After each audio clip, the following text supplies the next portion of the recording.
Hello students, क्या हाल है आपके। उम्मीद करते हैं आप लोग खैरियत से होंगे। और जो मैट्रिक वाले स्टूडेंट्स जो इंतज़ार कर रहे थे कि भाई मैथमेटिक्स का और जो इनके गेस्ट पेपर्स जो है वो शुरू नहीं हुए। देखिए, गेस्ट पेपर मैं हमेशा इसलिए देर से शुरू करता हूँ कि वजह यह है कि भाई आप बच्चों का फोकस जो है वो सिर्फ गेस्ट पेपर पे रुक जाता है। और हमने बच्चे जो हैं वो ऐसे ही तोते तो पैदा करने नहीं है। थोड़ा बहुत काम करो भाई, हर चैप्टर पे एक बार दो बार रिवीजन करो। एक बार ज़्यादा पूरा साल पढ़ा है, अब थोड़ा बहुत दोबारा देख लो। तो उसके बाद जब पेपर्स आपके करीब आते हैं तो उसकी रिवीजन वगैरह में केस पेपर का इस्तेमाल होना चाहिए, ताकि आपका एक कंसेप्ट भी क्लियर हो जाए और प्रैक्टिस कुछ जो आगे पढ़ने वाले लंबी रेस के जो घोड़े होते हैं ना, उनकी बात कर रहा हूँ। तो उनका एक बार दो बार सिलेबस का टच हासिल करना ज़रूरी है। नहीं तो फिर ये वही आपके पे 10 20 50 प्रॉब्लम किए और अपना काम निकाला, ये होना नहीं चाहिए था।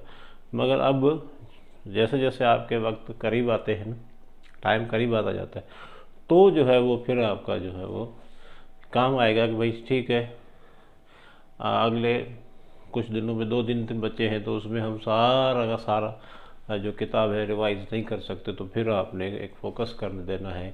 जो इम्पॉर्टेंट चीज़ें हैं वो आप भी समझते हो और हम भी सब समझते हैं कि भाई क्या क्या चीज़ें इम्पॉर्टेंट हो सकती है, जो कौन से क्वेश्चन इम्पॉर्टेंट हो सकते हैं या अहम हो सकते हैं, वो हम उस पर फोकस करें।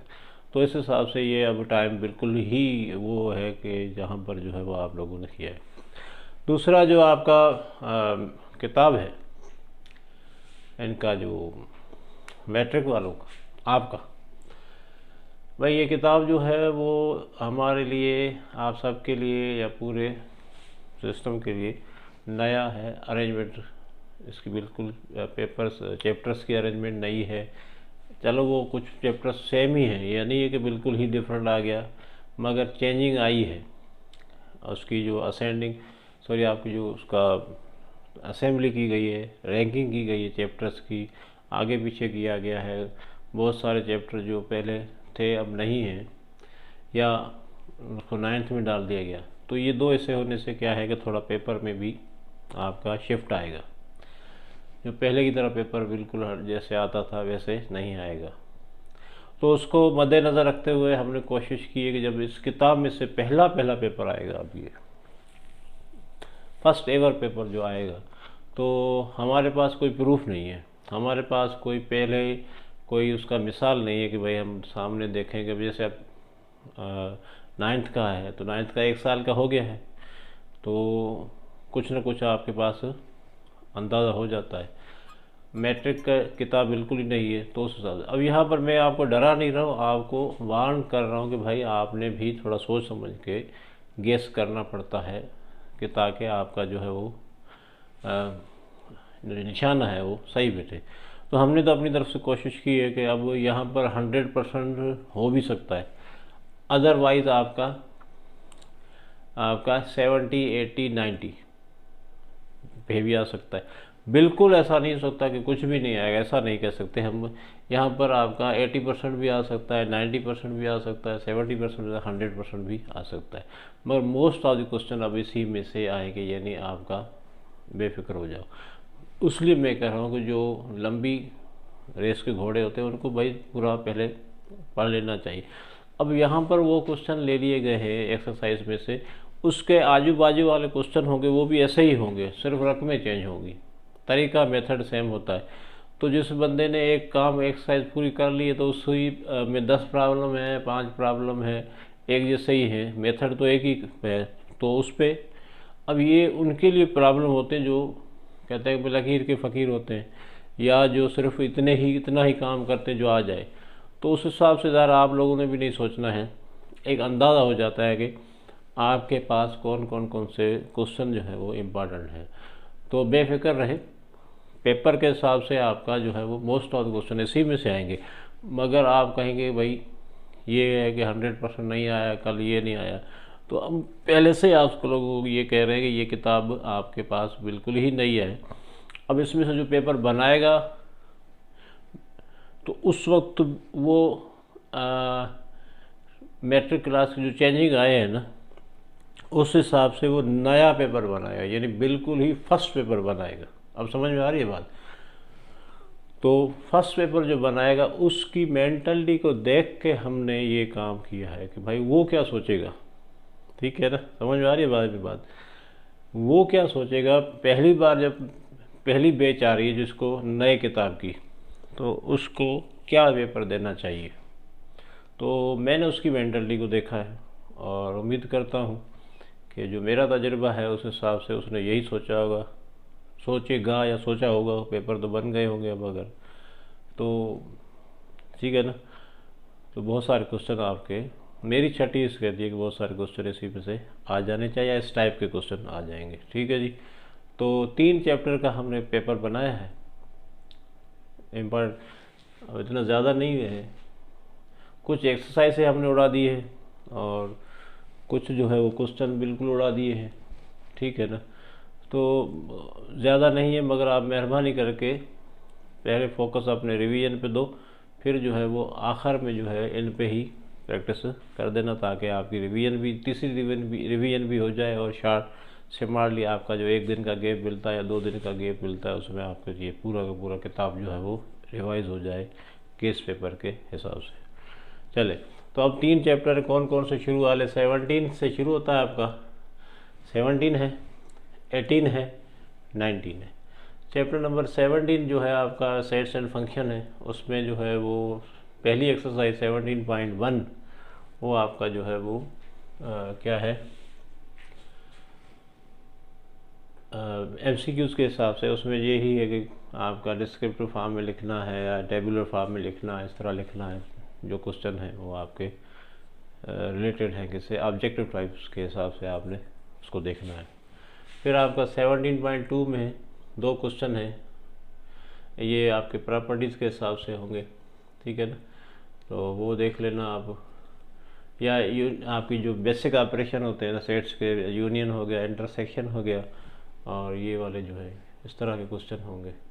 ठीक है, 3 जो है वो आपका प्रॉपर्टीज़ जो है, ठीक है ना, लॉज है, डिस्ट्रीब्यूटिव लॉ है, कम्यूटेटिव लॉ है, आपका डी मॉर्गन्स लॉज है, इनके ऊपर जो है वो आपका, तो डी मॉर्गन्स लॉ और ये जो आपके हैं एसोसिएटिव लॉज, इनको देख लेना, उसमें ये दोनों क्वेश्चन में जो है। उसके अलावा आपका है 17.5, अब 4 छोड़ दिया मैंने, वेन डायग्राम, मुझे नहीं लगता इससे पहले तो कभी नहीं आया है। तो जब पुरानी किताब में से भी एक उसमें क्वेश्चन थे, तो वेन डायग्राम कभी आया नहीं है, तो इस बार भी मैंने उसको चांस दे दिया, वैसी बार भी नहीं आएगा। तो वो एक्सरसाइज पूरी छोड़ दी है। 17.5 उसमें आपका क्वेश्चन नंबर 1 कंप्लीट है, 3 में आपका 2 एंड 3rd पार्ट है, क्वेश्चन नंबर 4 में कंप्लीट है आपका, 7 आपका ये आपके है ही, इतने ही कंप्लीट ही आएंगे। फिर चैप्टर नंबर 18, अब इसमें देखो क्वेश्चन कितने बन रहे हैं आपके भाई, 1 2 3 4 5 6 7 8, पूरे चैप्टर में 8 हैं, उसके अगर पार्ट्स मिला के 10-12 क्वेश्चन हो जाएंगे। रिस्क तो है, ठीक है, मगर तजुर्बा भी है। ठीक है, तो जो हम सोच रहे हैं इंशाल्लाह वो भी ऐसे ही सोचेंगे, क्योंकि पेपर में आने वाले क्वेश्चन होते ही इतने हर चैप्टर में, पेपर में आने जैसे क्वेश्चन आपके होते ही इतने ही हैं जो दिए जा सकते हैं पेपर में। ठीक है ना, बाकी तो जाहिर है एक तैयारी होती है, जब हम जैसे भाषण दे रहे होते हैं, बहुत सारी चीज़ें भाषण दे रहे हैं, उसमें पॉइंट्स कितने होते हैं, 2-3 points, 4 point, 7 points, 10 points important होते हैं, बाकी सारा भाषण होता है, पंचायत जिसको कहा जाता है। तो यहाँ पर चैप्टर पूरे के पूरे आपके नहीं दिए जा सकते ना। अब यहाँ पर मैं कहूँ कि भाई अब यहाँ पर रिस्क तो लेना पड़ेगा ना, गेस्ट पेपर का मतलब क्या होता है कि आपको रिस्क लेना पड़ेगा। तो मैं ये हमेशा कहता हूँ कि भाई लग जाएंगे, मगर अगर कोई उनका भाई आ सकता है, जो एक क्वेश्चन नंबर 7 है उसका 6 नंबर भी 7 वाला ऐसा ही होगा, तो इस तरह है, हो सकता है। मगर बड़ी दलेरी के साथ ये क्वेश्चन हमने निकाल दी है नई किताब में से, कोई 10-15 क्वेश्चन आएंगे पार्ट्स को मिला के, पार्ट्स अगर हैं तो।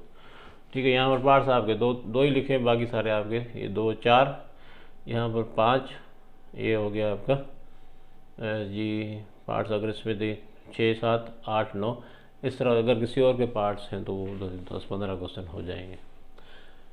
ठीक है, चल आप पेपर देख, आपने तो किया होगा ना ये, तो इनके अलावा कोई आ भी गया तो वो तो ऐसे ही आप कर लोगे। वेरिएशन है, ये चैप्टर थोड़ा लंबा है, 7 एक्सरसाइज है, क्वेश्चन आपका इसमें से भी 1 या 2, ठीक है ना। और ज़्यादा सारे तो क्वेश्चन एक चैप्टर में से आने से रहे, जैसे आपका पेपर बहुत कम हो गया, 75 मार्क्स का पेपर हो गया, उसमें आपके MCQs भी आएंगे, बाकी जो है 5-6 क्वेश्चन छोटे आएंगे, 2-3 क्वेश्चन आपके बड़े वाले आएंगे, लॉन्ग वाले। देखते हैं 18.1 में 3, 4, 7 के 2 पार्ट्स हैं। 18.2 में आपका 1, 2, 4, 5, ठीक है। तो यहाँ पर क्वेश्चन नंबर 9, 1 और 4 का पार्ट आएगा। क्वेश्चन नंबर 2 में 1 और 2 पार्ट, क्वेश्चन नंबर 3 में 1, 18.3 की बात कर रहा हूँ, 1 और 2 आएगा। क्वेश्चन नंबर 4 में 1 और 2 आएगा। 18.4 में देखें, क्वेश्चन नंबर 1 में से 2 प्रॉब्लम मैंने टिक किए, 1 और 2। क्वेश्चन नंबर 2 में से 1 ही पार्ट है। क्वेश्चन नंबर 3 में 2 पार्ट है। इसे 18.5 में क्वेश्चन नंबर 1 और 3। 18.6 में आपका है 1 के 1-2 पार्ट है, ठीक है। 18.7 में 1 ही क्वेश्चन टिक किया है मैंने, 1, ठीक है। तो ये चैप्टर लंबा है, इस हिसाब से आपको हो सकता है ज़्यादा लग रहे हैं, नहीं तो प्रॉब्लम इतनी ज़्यादा नहीं है, बहुत सारा पंचायत मैंने छोड़ दिए। Chapter number 19 matrices.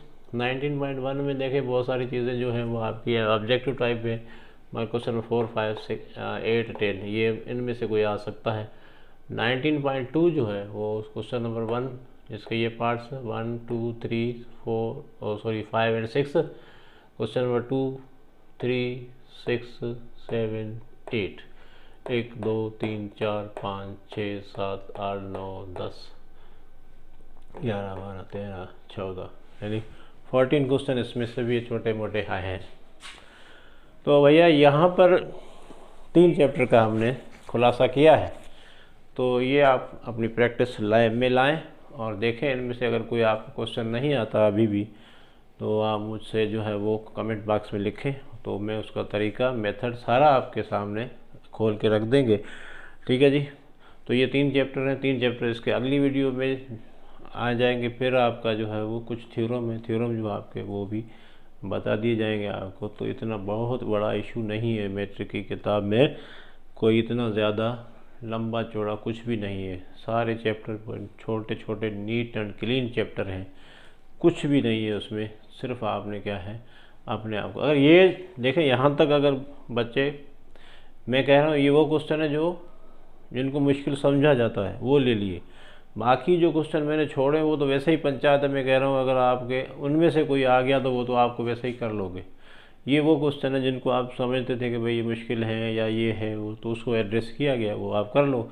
बाकी उसके ये आ गए तो वो बाकी जो रह गए वो भी आ जाएंगे, तो आपका पेपर में कोई जी भरा रहेगा आपका।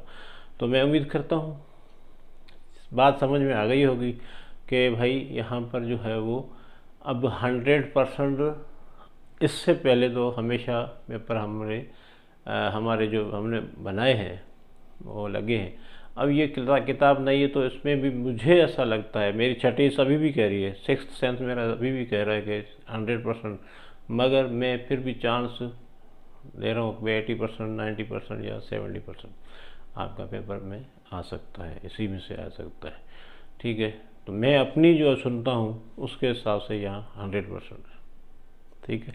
तो उम्मीद करते हैं आपको ये बात समझ में आ गई होगी। और इस पर अगर मैंने अभी जैसे कहा भाई इस पर कोई प्रॉब्लम है, कोई मसला, तो मुझे ज़रूर बताना, कमेंट बॉक्स में लिख देना।